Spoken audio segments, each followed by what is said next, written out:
We're looking at TikTok. We may be banning TikTok. We may be doing some other things. There are a couple of options, but a lot of things are happening. So we'll see what happens. But we are looking at a lot of alternatives with respect to TikTok. Lately, you may have heard the news about the President of the United States planning to ban TikTok, the popular social media app, from operating within U.S. borders. But why is this happening? TikTok has only been available globally since late 2018, but since then it has exploded in popularity across the globe, with an estimated 80 million users in the United States alone. The controversy surrounding the app really took off in September of 2019 when The Guardian published a story alleging that TikTok moderators had been specifically instructed to remove content that might be displeasing, quote-unquote, to Beijing. They allegedly did this in two ways. One, content they deemed in total violation of their rules was removed. And two, content that didn't necessarily violate a rule but was not encouraged on the platform would be suppressed through the use of their algorithm that they use to serve users content.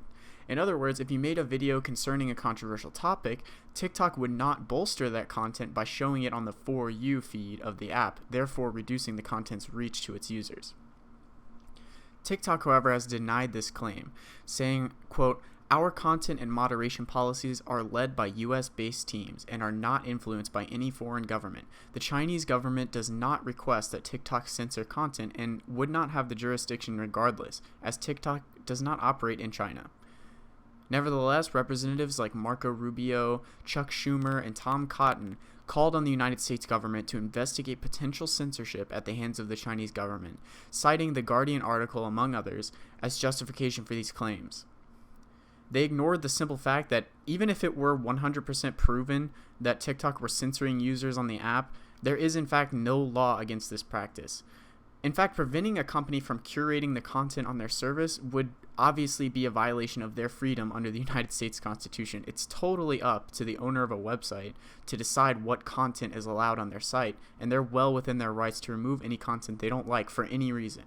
If I were to make a website today called coconutpicsonly.com and I banned any users posting things other than coconuts, would the government ban my website for censorship? Of course not. Not to mention that other companies of comparable size like Amazon with Twitch TV, Twitter, Google with YouTube, they practice the same type of censorship whenever they deem necessary, even for content that is not illegal.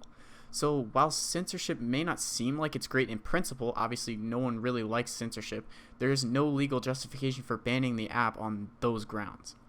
So if that's the case, there must be another reason why the US is considering banning the app.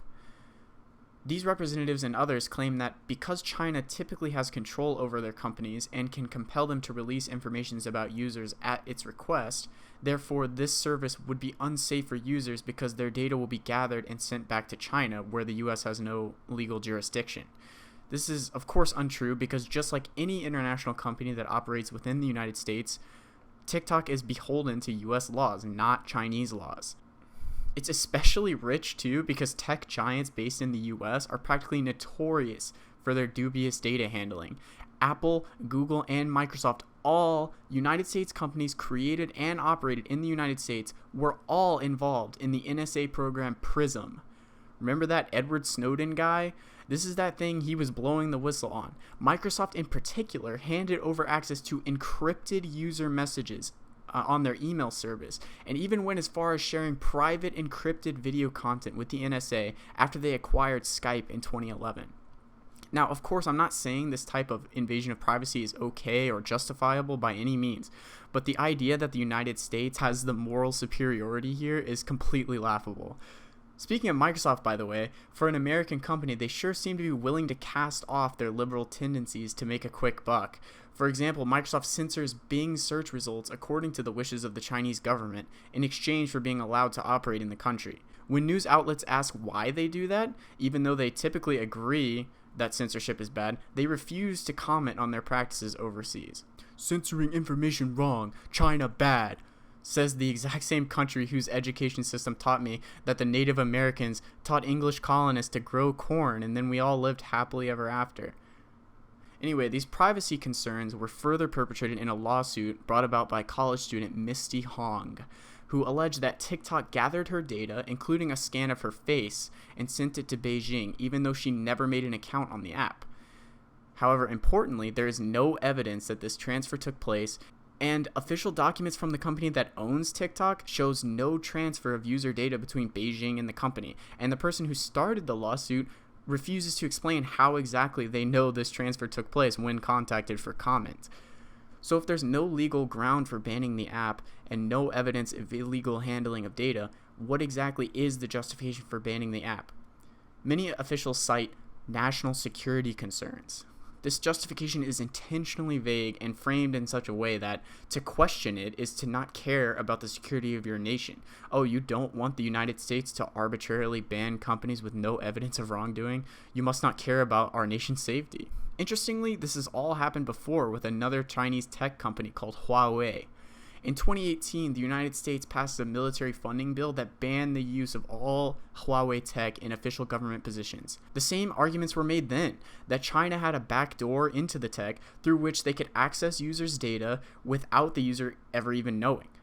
Huawei, of course, pushed back against this, alleging that the US government was unfairly targeting them and asking for evidence that this backdoor existed or, some mishandling of data. The United States was unable to provide this proof, but even as I'm making this video now, that company is still banned from the United States until 2021. Grindr, the gay dating app, was also purchased by a Chinese company, but in 2019 they were forced to sell the company because the US government again cited national security concerns. So much for the free market, right guys? Just like in the case of Huawei, this obsession with TikTok specifically is a targeted racist ban against a Chinese platform that is known for being anti-fascist. It has nothing to do with privacy or national security. If that were the case, companies like Google and Microsoft would have been banned a long time ago. And unfortunately, liberals have been co-opted into this anti-China movement thanks to deliberate and all-encompassing efforts by the United States government to propagandize its citizens.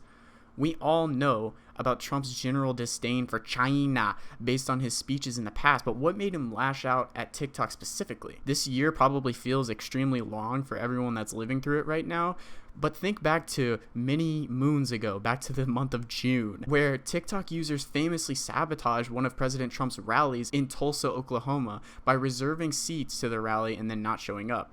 This event led directly to an abysmal turnout and a nationwide embarrassment for Donald Trump. Maybe this event is still fresh on his mind. I want to ask one final simple question. Should the president even have the power to ban companies or products by executive order? Is this not a violation of the freedoms afforded to us in the Constitution? It's quite fascinating how people who live and die by the Constitution seem collectively silent in the face of this blatant overreach of power by the executive branch. And to all the TikTok teens out there, my heart goes out to you. I personally will shed a tear every time I watch a hashtag flip a switch challenge, oh my god, thick dancing compilation on YouTube. F in the chat, and to all of you, you're welcome here in the Left and the South family. And now I'll leave you with one of my favorite quotes of all time, from Slavoj Žižek's most recent book, A Left That Dares Speak Its Name, from page 72. So yes, accusations that Huawei poses a security threat to all of us are true. However, what we should bear in mind is that the Chinese authorities are just doing more openly what our democratic authorities do in a more subtle way, hidden from the public view.